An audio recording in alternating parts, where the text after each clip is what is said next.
Hello everybody and welcome back. It is good to talk to all of you again on this fine Wednesday, and today we're going to talk about the USS Alabama, at least her updated version that, she's had a couple of changes made to her protection.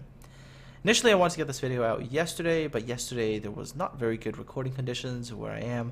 I just happened to be facing the wind all day yesterday, and my windows did nothing but rattle, rattle, and rattle, and the microphone being super sensitive just picked up all of it, which kind of sucked. So pushed it to today where there's no wind and hopefully not a lot of background noise, and I should be able to do this and get it all out to you.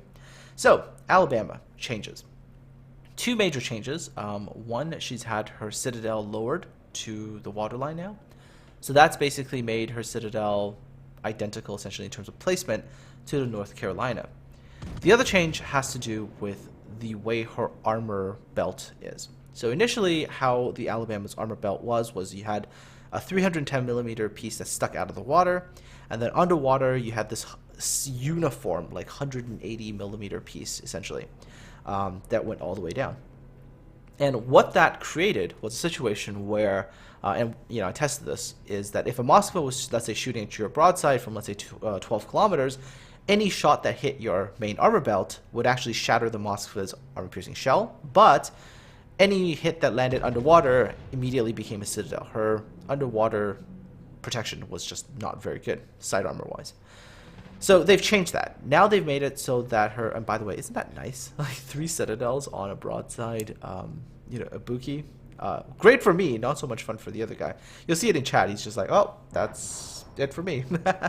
Anyways, going back to the armor belt for a second. So now the bottom armor belt, right, the one that's underwater, it's now divided into 3 sections. You have an upper section that's nice and thick, that's like 270-ish millimeters. Then you have like a 160 millimeter-ish piece, and then a very, very thin piece at the bottom.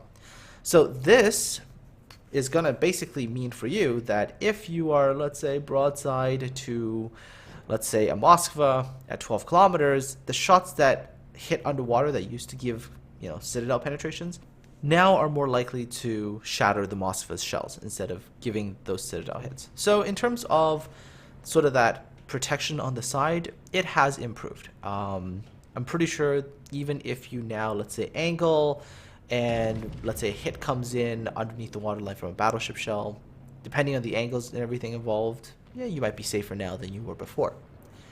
So what does this mean for the Alabama? Well, it makes her easier to play. She's a little bit more forgiving now. You can, let's say, show a broadside. If as long as you're still at a, not like super close point blank range, but if you're a little bit further away, you can show a broadside, and with a very, very good agility and everything, you should be able to, let's say, get your ship turned around without feeling that you're going to get immediately deleted by any other battleship that looks at you the wrong way. Now, make no mistake, this doesn't make her a German battleship. Doesn't mean you should just be going around giving everybody your broadside. You're still going to have to be concerned with angling and everything and trying to prolong your survivability that way. It just means that when you do have to show a broadside, that combined with your ship's good agility means that you should be able to minimize the time that you expose your weak bits, basically. So, more forgiving, a little bit easier to play. And that's about it, really, for the Alabama in terms of the way that this change has affected her. She's still going to require you to play angled. She's still more of second line support battleship, so around mid-range would be her optimal range. That doesn't really change. I mean, angling is still going to be important, although, like I said, just a touch bit more forgiving. She still retains her excellent torpedo protection. She retains her amazing agility, and her AA is still rock solid. Her guns, yeah, slightly worse Sigma than the North Carolina, but all in all, in terms of everything that she gains, I do think that she is going to become the ship that essentially will replace the North Carolina. I mean, she can do pretty much everything the North Carolina can do, and she has additional perks. So, all in all, I think she's going to be a better ship. And yay for random frontal sits. It happens. You don't angle perfectly. The auto bounce doesn't 100% work. You take a hit. All right. Still, I mean, overall, when I played her after the changes, just much more comfortable now. Like, a lot less having to think about things, a lot less having to worry about positions, just easy to play. And in a way, because by making a ship easier to play and she's not so demanding, probably more people are going to buy her because they're going to be like, oh, she's got all these advantages and basically now she doesn't have the vulnerability that she had before. Great. It's going to be great for sales for the particular ship. But at the same time, I think it's actually very important for us to be wary of what's actually happening, right? Think about carefully what has happened with this particular ship. In her original form, where she did have the raised Citadel, yeah, she had a vulnerability. And I made it pretty clear that the raised Citadel was a vulnerability. You go broadside, probably if you don't, time it right or whatever, you're going to get deleted by another enemy battleship. And I think I made that quite clear. I mean, that's what the vulnerability of a high Citadel is. But then again, I said if you were somebody who were careful with your positioning, careful with your angling, she's not a bad ship. She was a solid battleship, and she will do what you want her to do, just that she demands a little bit more out of you. And I don't necessarily think that's a bad thing, and maybe that's just me.